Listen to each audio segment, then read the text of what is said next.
Dear students, आप सभी का हमारे YouTube चैनल पर स्वागत है।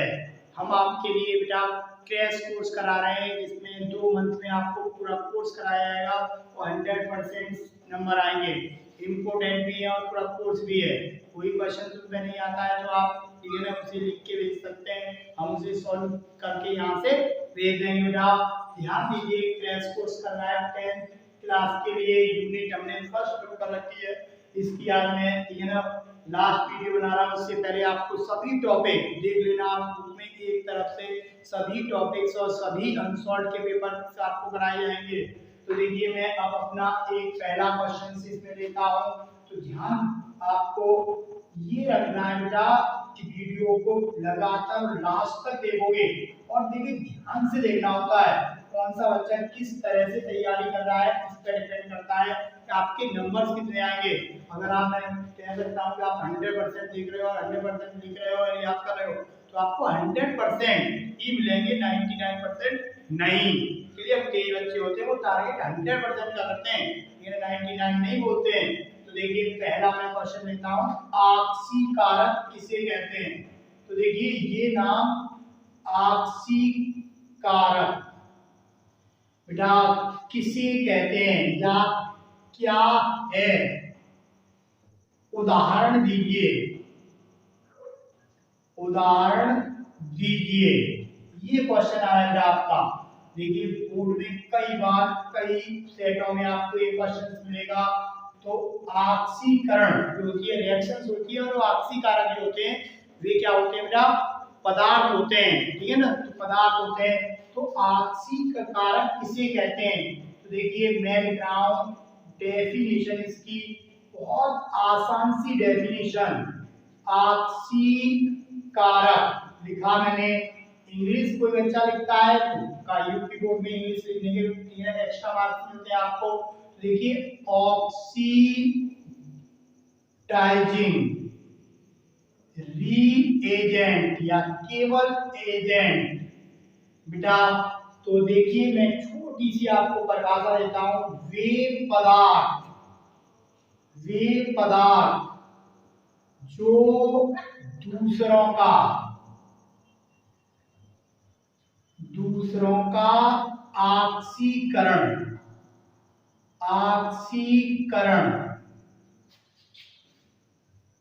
कर देते हैं, परंतु स्वयं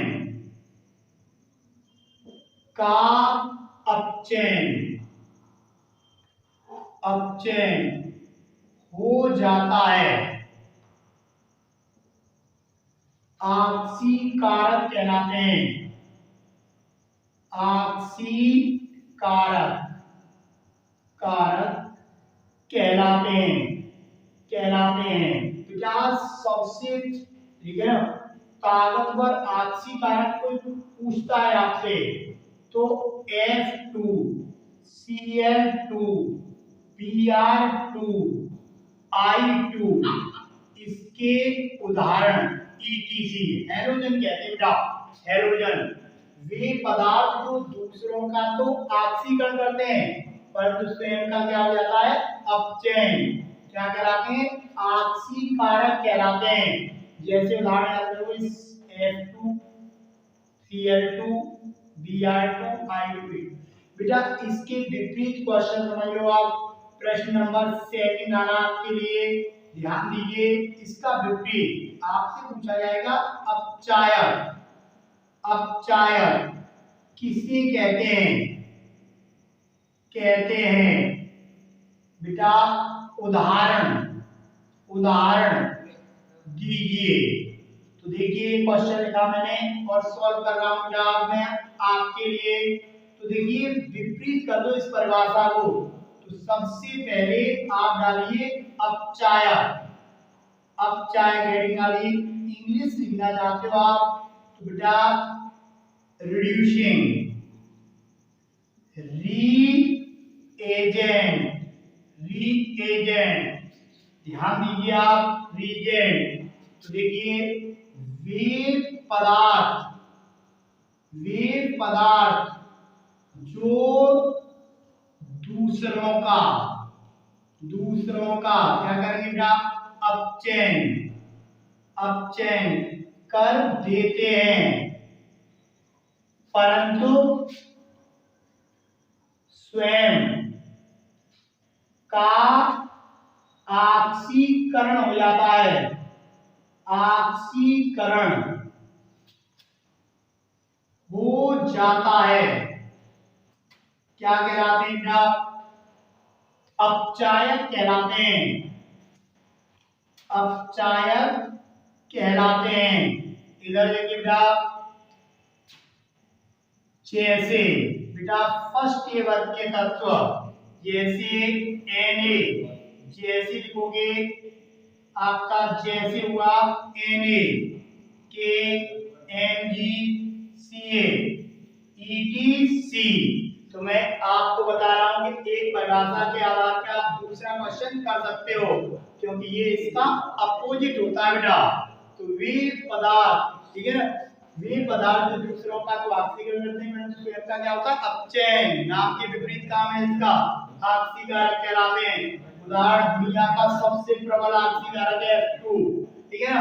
अपचायक वे पदार्थ जो दूसरों का तो अपचयन करते हैं, स्वयं का क्या हो जाता है, ऑक्सीकरण हो जाता है, ऑक्सीकरण हो जाता है। क्या कहलाते हैं बेटा, क्या कहलाते हैं, अपचायक कहलाते हैं। अब ध्यान दीजिए, एक और क्वेश्चन ले लेते हैं हम, क्वेश्चन नंबर 3। क्वेश्चन नंबर 3 भी बहुत मोस्ट इंपोर्टेंट क्वेश्चनों में से लिया है। तो देखिए, आप वीडियो को ध्यान से देखेंगे, सब्सक्राइब करेंगे और शेयर करेंगे, लाइक करना मत भूलिए और कमेंट करके भेजिए, जिससे हम पता चले कि आप देख रहे हैं और आपको वीडियो कैसी लग रही है, ठीक है ना। इधर देखिए बेटा, सभी प्रश्न नंबर आपका ध्यान दीजिए 3 आ रहा है। और देखिए, इस क्वेश्चन में मैं आपको बताऊंगा संचारण। नाम सुना होगा, संचारण किसे कहते हैं, किसे कहते हैं बेटा, दिए ना, उदाहरण दीजिए, उदाहरण दीजिए। इधर देखिए बेटा, और संचारण से बचने के उपाय। तो मैं और बढ़ा लेता हूं, बड़ा क्वेश्चन कर रहा हूं इसे, संचारण से बचने के उपाय लिखिए। थोड़ा सा क्वेश्चन को फिर से समझ लेते हैं हम। इसमें 3 क्वेश्चन समझो। संचारण किसे कहते हैं, उदाहरण दीजिए, संचारण से बचने के उपाय। तो बेटा, संचारण सॉल्व करते हैं। संचारण निश्चित सुना है आपने, ठीक है ना, संचारण।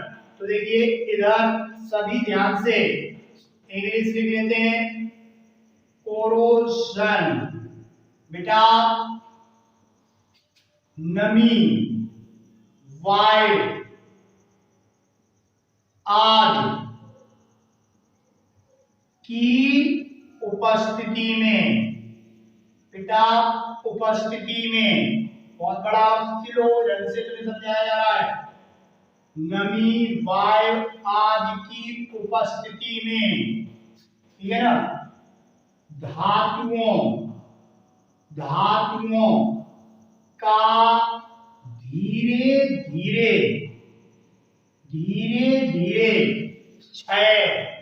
क्षय का क्या मतलब है बेटा, नष्ट होना क्या कहलाता है बेटा, संचारण होना, संचारण कहलाता है बेटा, संचारण कहलाता है। तो देखिए, अब दूसरे क्वेश्चन में बड़ी आसान, छोटे बच्चा भी याद कर लेगा इसे, ऐसी लैंग्वेज आपके लिए लिखी जा रही है, नमी वायु आदि की उपस्थिति में धातुओं का धीरे धीरे होती है, इसलिए धीरे धीरे क्षय या नष्ट होना संचारण कहलाती है। जैसे सबसे प्रसिद्ध उदाहरण बेटा, सबसे प्रसिद्ध उदाहरण कौन सा है, बोलिए। तो सही बोल रहे हैं आप, लोहे पर जंग लगना, जंग लगना। आपने देखा होगा वातावरण में बेटा कि संक्षारण, कि अगर आप लोहे की कील को मिट्टी या नमी में रख डाल दें तो कुछ समय बाद में उस पर रेड, ठीक है ना, कलर की जंग लग जाती है। वो क्या, जिसका उदाहरण है? संक्षारण का उदाहरण है। कोई भी धातु है, आप देखते हो चांदी के आभूषण होते हैं, वो कुछ दिन बाद में उस पर लेयर सी आ जाती है, ठीक है ना, और वो चमक कम हो जाती है। किसी भी आभूषण को रख दें, आप चांदी को देखते हैं अधिकतर जो आभूषण होते हैं उनको कुछ समय के बाद में उनकी चमक कम हो जाती है। ये सब संक्षारण के कारण होता है। तो जो वस्तुएं होती हैं उनमें नमी और वायु उससे क्रिया करती रहती हैं, उनकी सतह खराब हो जाती है, जिसे हम संक्षारण कहते हैं।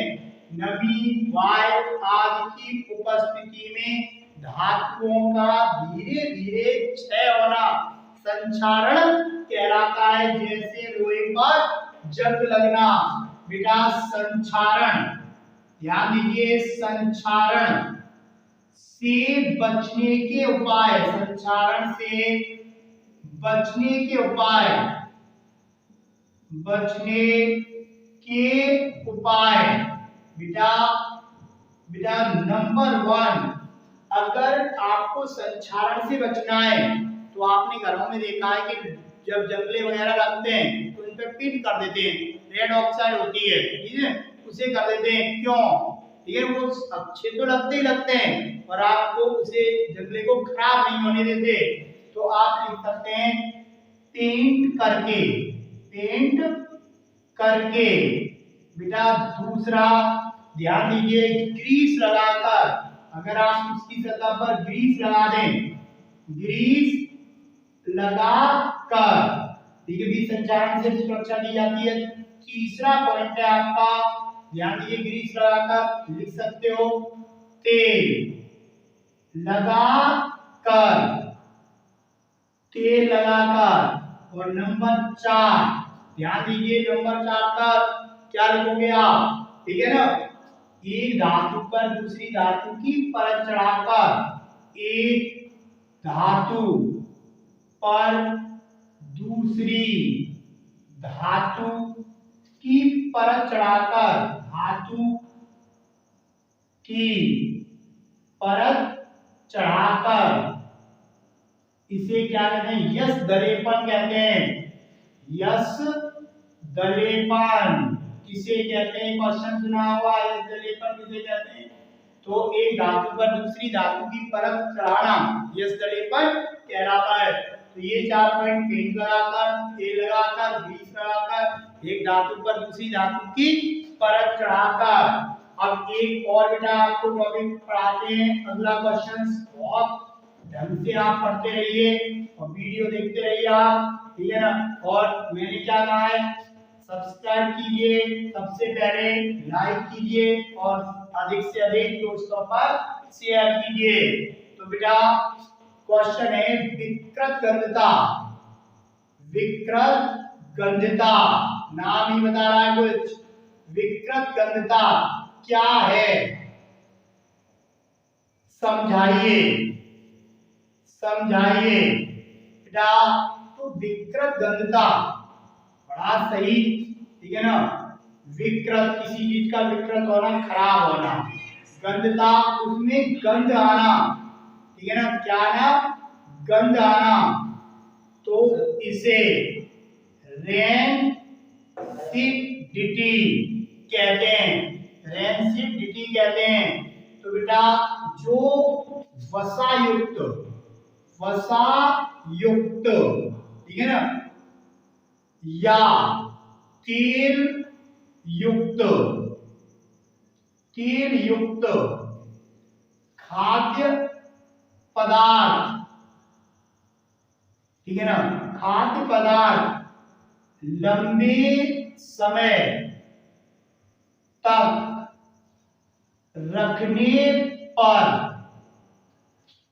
ऑक्सीकरण, ऑक्सीजन से एयर जो होती है उसी की अलग है, ऑक्सीकरण के कारण, कारण ऑक्सीकरण की क्रिया होगी, ऑक्सीकरण के कारण, ठीक है ना, उनके स्वाद, बेटा स्वाद जो होगा वो बेकार हो जाता है, समान चीज समझा रहा हूं, स्वाद व गंध, गंध बेटा गंध में परिवर्तन, परिवर्तन हो जाता है, जिसे हम बेटा जिसे क्या कहते हैं, जिसे हम विकृत, विकृत गंधता कहते हैं, कहते हैं।